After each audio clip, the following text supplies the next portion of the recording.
desgraciadamente pues son lamentables y trágicos, como sabemos todos. Y bueno, creo que un primer acercamiento filosófico al fenómeno de la violencia podría remitirnos a la tradición, ¿no? Que es importante no olvidar y recuperar de alguna manera. El filósofo inglés Thomas Hobbes escribía en el siglo XVII una obra muy importante para la filosofía política que se llama Leviatán. Es el animal ese mitológico que aparece en el libro de Job, en el Antiguo Testamento, que no tiene, dice ahí Job, ningún otro poder que lo supere, y de ahí toma la metáfora Hobbes para simbolizar el carácter absoluto que el soberano debía tener en aquella época.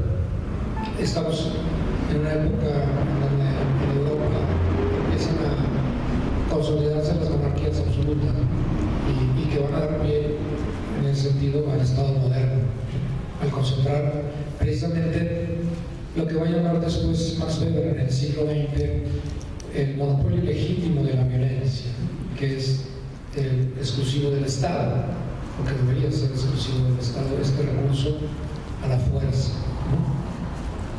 Pues Hobbes señalaba desde una perspectiva que algunos tachan de pesimista, algunos otros de realista, que también retoma en ese sentido algunas tesis de Maquiavelo, una visión que nos dice el hombre es el lobo del hombre,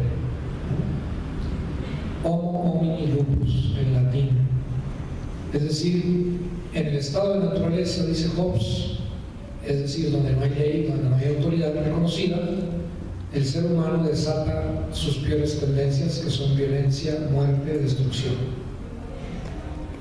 Y por eso entonces es necesario afirmar la ley y el Estado en una autoridad que nos proteja. En ese sentido, hay un cambio de paradigma muy importante en esta etapa de la historia de la filosofía política con respecto a los antiguos. Platón y Aristóteles estaban preocupados de que el Estado nos hiciera felices y nos hiciera mejores ciudadanos, mejores hombres y mujeres, que nos perfeccionaran.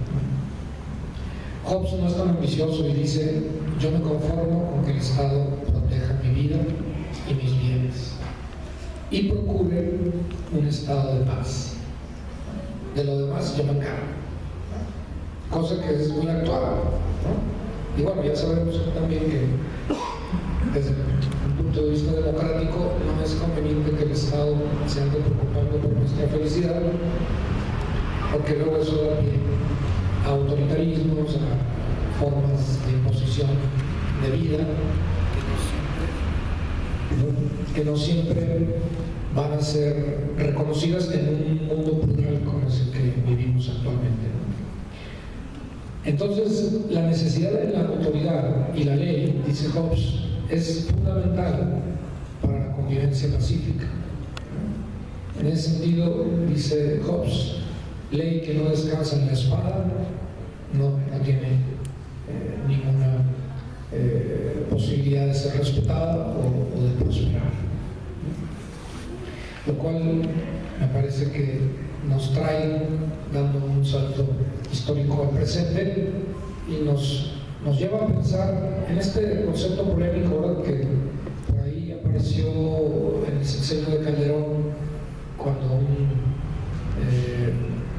norteamericano dijo que México era un estado fallido, ¿se acuerdan? Y que el gobierno de Calderón reaccionó indignado, ¿no? Ahora se ha vuelto a la polémica con este concepto por el presidente Mujica de Uruguay, que volvió a señalar lo mismo.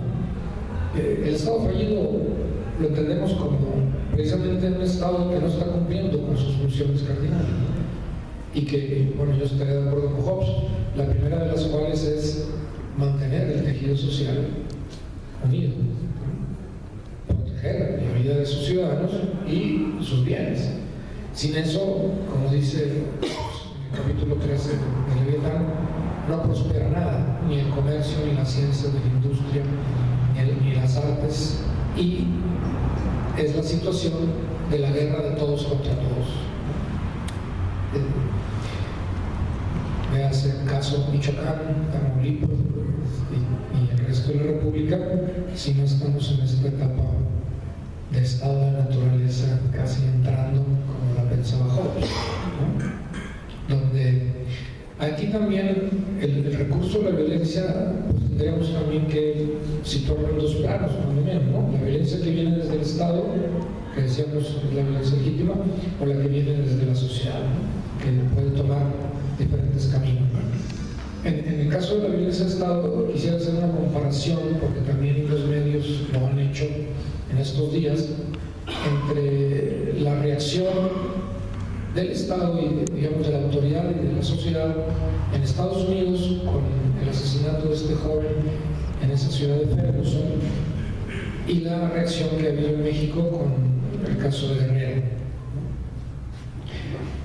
Y que, bueno, por cierto, después del asesinato de ese joven en Ferguson, a los pocos días hay otro asesinato, muerte de un adolescente en Cleveland, ¿no? Me parece, a manos de otro policía, ¿no? Y que nos muestran, bueno, y la reacción de la sociedad indignada en Estados Unidos, que, bueno, generó una gran cantidad de protestas y de vandalismo, ¿no?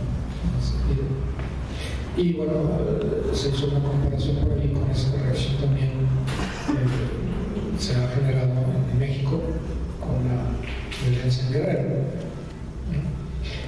Hay un aspecto, yo diría, doble ahí en la autoridad, en la figura del policía norteamericano que mata a ese joven, ¿no? En donde, en cierta lógica legal, ¿no? Y por ahí lo defendía un periodista hace unos días, en Estados Unidos no puedes tocar a los policías. No puedes tocar, ¿sabes? Bueno, casi nivel feo, porque está en peligro tu vida, ¿no? En el momento en que tú tocas a un policía, él dice, mi vida está en peligro, tengo derecho a matarte, ¿no? Que resulta criticable si la reacción de ese policía, que yo digo, abusó de su autoridad, cuando le mete 12 balazos a ese joven, que yo diría fue una reacción fuera de contexto, tomando en cuenta que el joven no estaba armado, ¿no? Si lo está armado, pues lo mejor, él dice, yo sentí que mi vida estaba en peligro. Contexto mexicano, la sociedad de repente puede golpear a unos policías en el Estadio Jalisco casi hasta matarlos, y no hay una reacción social ni una preparación tampoco de la policía para defenderse en ese sentido, ¿no? Por un lado, estamos en un ejercicio de la autoridad que pareciera cuasi fascista, ¿verdad?, los norteamericanos, que por otro lado también hay mucho racismo, ¿verdad?, en el caso de que estos jóvenes son negros, pues los dos, ¿verdad?, que están siendo asesinados.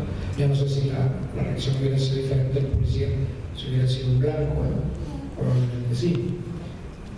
Y la falta de ejercicio de la autoridad en nuestro país. Ese es un nivel, por decirlo menos, ¿verdad?, de